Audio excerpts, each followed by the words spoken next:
All right, guys, welcome back to the Everything College Football Podcast. They're going to be looking at some notable Thursday and Friday matchups. We enter the final week of the regular season, rivalry week. There's a lot of games usually played on Black Friday, and then you have the annual Egg Bowl that gets played on Thanksgiving night. This year's teams that have progressed very nicely with their head coaches in Lane Kiffin and Mike Leach. You look at Ole Miss; it's a high-powered attack led by Matt Corral. Great balance. They average 230 yards per game on the ground.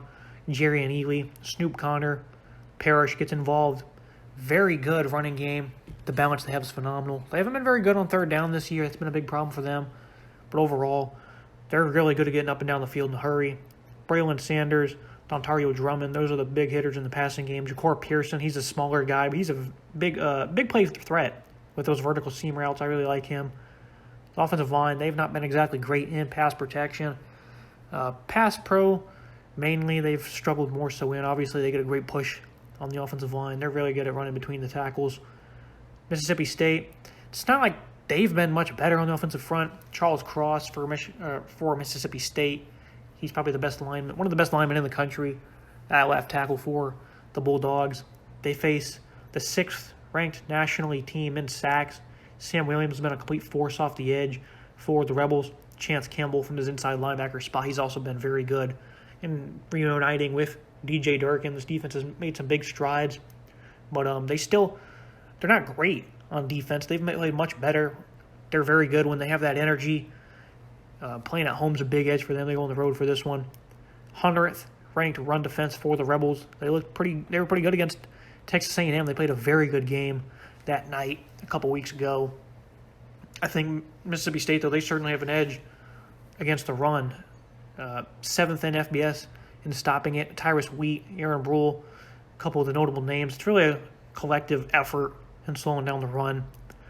You look at the Mississippi State offense, the air raid has been so good this year. The last year, they struggled because it was the first year as a COVID year. Complex system to learn. Year 2, they've really gotten it together. Will Rogers, 4,100 yards for 34 touchdowns. He's been very good. Last year, despite how bad the passing offense was, they had 440 yards on them through the air. They've took some massive strides. So has the Ole Miss secondary, though. They've been much better. They're still struggling to make plays in space, inside penetration against the run. They really bend, but they do not break. That's the biggest story with the Ole Miss defense. On the other side, though, the Bulldog pass defense has been great. You got guys like Emmanuel Forbes, Martin Emerson. They got some veterans in there, some nice playmakers. Those two especially. They've been very good against the pass this year. I think you're going to see a barn burner here. Those games usually pretty close. MSU is a 1-point favorite. I think they're going to win this one 38-35. I think it's going to be a close game. I think you're going to see plenty of offense. Both defenses will also have plenty of success in their own right. So that's why it's not going to be 50. I don't think you're going to see this game get into the 40s or 50s. Possible you can, but I think both sides of the ball for both squads pretty respectable. I think they match up, decently in this game. I think we're going to see a pretty good game as usual in the Egg Bowl. I have Mississippi State and Mike Leach pulling this one out. I really like this ball club that the Bulldogs have this year. And Friday, you got a slew of matchups. They start at noon. Boise State and San Diego State, they will kick things off. The Boise State defense, they've struggled. They struggled early on. They've been much better over the course of the past few weeks. They had a blowout on the road versus Fresno State. They beat them like 40-14. They absolutely stonewalled that Bulldog offense. That was highly impressive. Scott Matlock, Isaiah Bagna. Other than that, on the defensive front, it's not very active. They've been better against the run, but I feel like this is a bad matchup here. They lack size on the defensive line, especially on the interior. They play a big, nasty SDSU offensive line. They somehow average nearly 28 points per game. That's pretty good for this offense because, that's all they have a power running game. That's about it. And it's really not even a power running game this year. 184 yards per game on the ground. Greg Bell does most of the heavy lifting. Having a solid year. He's got, around 900 yards. Nothing major, really. The passing attack's kind of been the story, though, the last couple weeks. Lucas Johnson's been very solid 3 of the last 4. This is a guy that was recruited to play the triple option at Georgia Tech. Not really a big fan of him, but he's been solid the last 3 out of 4 games, so you got to give him credit there. They don't have a downfield passing attack at all, though. Not one bit. They're facing a pretty good secondary. They have more interceptions than they do have touchdowns allowed this year. It's kind of a ball-hawking secondary. Tyreek LeBeouf, J.L. Skinner, pretty solid back end for the Broncos. But again, you're not playing a team that really throws the ball much. So the biggest plus you have on the defensive side of the ball kind of seems to cancel out since this passing attack doesn't do much. But they do have that edge there. You look at the Boise State offense. Veteran Hank Bachmer's had a great year, 260 yards per game. His veteran presence is showing. He's doing a lot for this offense. He's done all the carrying, really, with Khalil Shakur, Octavius Evans. This is a really solid receiving core. They still can't run the ball, 3.1 yards per carry this year. They're averaging, I think, under 120 yards per game. That was the biggest problem last year. They're still struggling to do it. They're playing a very good run defense, elite, that is. They've not allowed 200 yards once this year. That is the Aztecs. They even held Air Force in check. That's a high-volume running attack. That's all they do. They held them to 195 yards. Even if you have a great run defense, usually in the 300s is where you hold them to, but hold them under 200 yards for what the offense is. That's very impressive.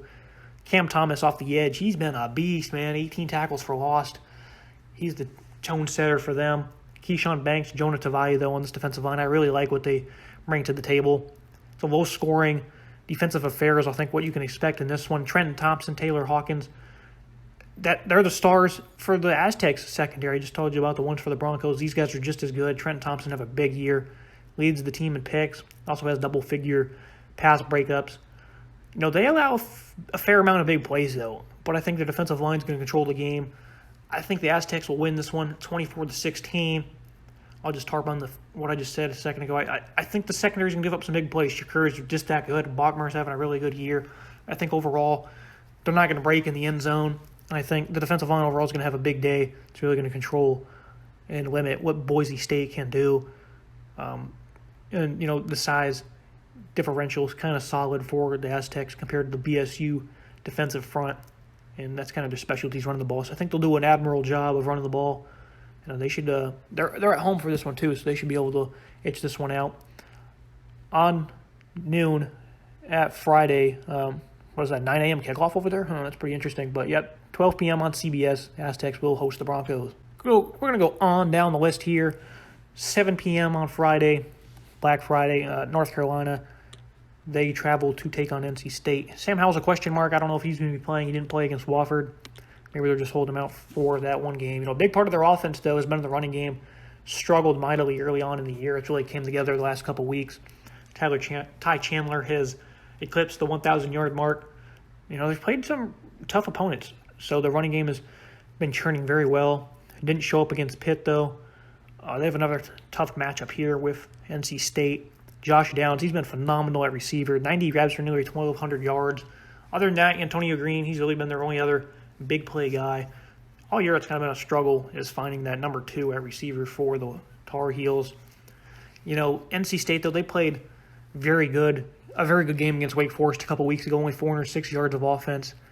They just made too many mistakes. Tim Beck also didn't want to run the ball against that terrible run defense. He only had 18 carries, I think, between his running backs. Or I think that was for the whole team. They wouldn't run the ball at all.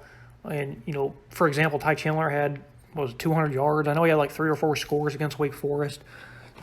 And, Clemson just tore him apart, too. It's not a good run defense.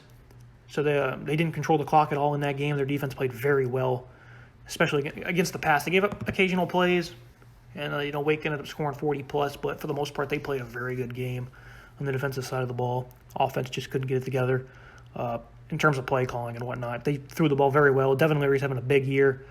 31 touchdowns to 5 picks. Emeka Mezzi, Thayer Thomas, Devin Carter. This is a very good passing attack. They've taken massive strides this year. They have a nice running back duo in Ricky Person, Zonovan Knight. They're playing UNC defense that's been flat out poor. They can't stop the run very well. They're not very good against the pass. That's been a big disappointment. One of the biggest of the year is how bad this defense has been. Tamon Fox, Miles Murphy, they got some good players coming off the edge. But Tony Grimes, he's a respectable corner. But overall, they just didn't take the steps we envisioned they would. Drake Thomas for NC State, he's really stepped up big time this year after Peyton Wilson went down. Isaiah Moore, I don't think he's been fully healthy, but he's been alongside of him. Thomas stepped up insanely, leads the team in tackles for loss, sacks, and interceptions. 6 sacks, 3 picks, 90 tackles. This guy's just been phenomenal. They only allow 3.3 yards per carry. This whole front seven, it's been a collective effort. Last year they lost an All-American on the interior defensive line, and they've had no problems replacing him. Mungerson, Daniel Joseph, Corey Durden. It's been a pretty respectable defensive front for the NC State Wolfpack. I think this game's going to be close. I think if he plays, it will. If he doesn't, I think we'll see some separation in this one. I think NC State, though, 31-27. I expect Howell to play. I don't think the defense will get many stops. I would actually be kind of shocked if they're held just 31 points. The Wolfpack, that is. But I think this will be a close game. NC State will itch it out. I don't think they're going to be in much danger in this one being at home. I don't think they're going to trail much, but I do see the Pack winning this one. But it should be a good one. I don't expect it to be a blowout if Howell plays. Looking at the Apple Cup, this one will be in Seattle. That's a place Washington State hasn't won since 2007. Year after year, no matter how good this team has been, they got blown out under Mike Leach every single time. This is the first time they're actually playing Washington, I'm pretty sure, without Mike Leach because they didn't play last year. So I like what the Washington State Cougars bring to the table on offense. Jaden Dolores had a very good season throwing the football. Tarvell Harris, Calvin Jackson, they have some very good receivers. They don't have overwhelming size on the offensive line. They're also facing a secondary that's been the nation's best. They rank number 1 in the country. They've only allowed 200-plus yards once versus a P5 opponent. They've only did it twice this year. They've been very good, even with no Ulafashio. He had a shoulder surgery earlier in the year. He's been gone. Jacob Sermon's been playing very good in his absence at linebacker. They don't stop the run very well, though. And they're facing Dylan McIntosh and Max Borgi, some elusive runners, averaging over 5 yards per carry this year. I think that's a big matchup edge for Washington State. Running the ball is not really a part of their forte, but I think that's a nice little edge they have here.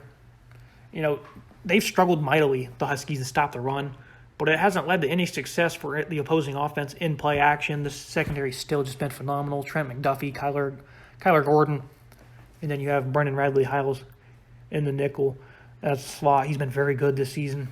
Looking at the Husky offense, massive disappointment, especially the offensive line. Dylan Morris, he's been doing everything he can this year, really. 14 touchdowns, 12 picks, averaging 223 yards per game. He's done a good job spreading it around, considering they lacked so much experience and depth coming into the year. They have, I think, 4 or 5 different guys that have 20-plus receptions. Terrell Bynum, he is their big playmaker. They don't get it to Cade Otton, though. He's had a pretty disappointing year.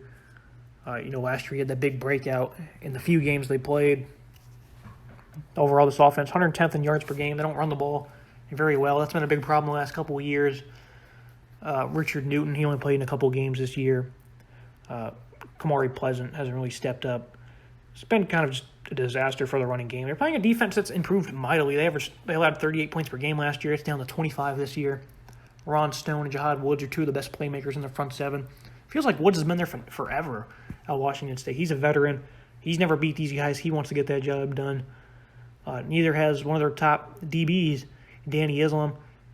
He's been there a long time. He's a part of multiple seniors in the back end. They're really bad early on against the pass, but since September they've been much better. The veteran presence has really helped them down the stretch. They've struggled versus bigger offensive lines, though. Washington possesses the same threat. The Cougars have struggled versus bigger offensive lines this year. Washington, they possess the same threat. They've only ran for 100-plus twice this year, though, in conference. So even though it's kind of a disadvantage, it's really not. It's not something the Huskies will exercise whatsoever. I really don't know what to go with this because the Cougars should never get over the hump. Both teams now have interim coaches, so I don't know. It's kind of up in the air. I think the Cougars, though, I'm going to pick them to win 23-20. I think they'll get the job done on the road. They don't win at all against the Huskies. They've lost 7 in a row every single year. It's utter disappointment. But Mike Leach is gone, so maybe that's the missing key. I think they'll itch this one out, but it's kind of a toss-up. The Huskies are 1-point dogs, I believe, at home. This should be a really good game, though. This one is 8 p.m. on FS1. This should be a very nice Friday slate we have. Look at other notable games on the Friday slate. Kansas State, they will travel to Texas as they look to end their losing streak. What are we on, 5 or 6 games in a row now for the Horns? No Bijan Robinson. I'd expect the Wildcats to be able to take care of this one here, especially against a defense that's really struggled against the run. Iowa and Nebraska should be a low-scoring defensive affair. Nebraska's lost all games this year by 1 score, so expect this to be a close one. Utah State, they played New Mexico. That should be an easy game for them, but they got blown out at home last week by Wyoming, who's 2-5 in the conference now. But if Boise State loses and Utah State wins, they will be headed to the conference championship game. UTEP and UAB should be an interesting game there. UTEP's having a good year. Jacob Cowing, one of the best receivers in the group of 5. They've had a nice year. Gavin Hardison passing the ball. UAB, they have that top-notch defense. They almost knocked off UTSA last week. Their defense, they gave up 30-plus points and that last-second touchdown. But overall, it's still a good defense, especially at home. Cincinnati and ECU, this could get interesting because Cincy, they still got to continue to take care of business and win convincingly. They just blew out a great SMU team. Last year, the Pirates, though, less than 90 yards passing. Holton Allaire, the veteran, was a train wreck. They couldn't do anything. Cincy blew them out. These high-powered offenses, they absolutely take care of them. I do think the ECU defense has made some big strides this year compared to last, but I think Cincinnati, they're going to be prepared for this one. They're going to come on the road. They're going to take care of business, kind of like they did last week. Missouri and Arkansas, expect Arkansas to have a field day running the ball. Traylon Smith, Dom Johnson, KJ Jefferson, whoever they want to get involved. Terrible Missouri running game. Hogs will take care of business there. Utah and Colorado. Utah, they pretty sure the ticket's already punched to Vegas for the title game. But if not, they face a Colorado offense that's not very good. They got held to under 200 yards last week against Washington. And Iowa State and TCU, a 14-point line there. That could be another close one at Trice Stadium. But that's going to wrap everything up for today's episode, guys. Make sure you like, comment, subscribe. See you next time.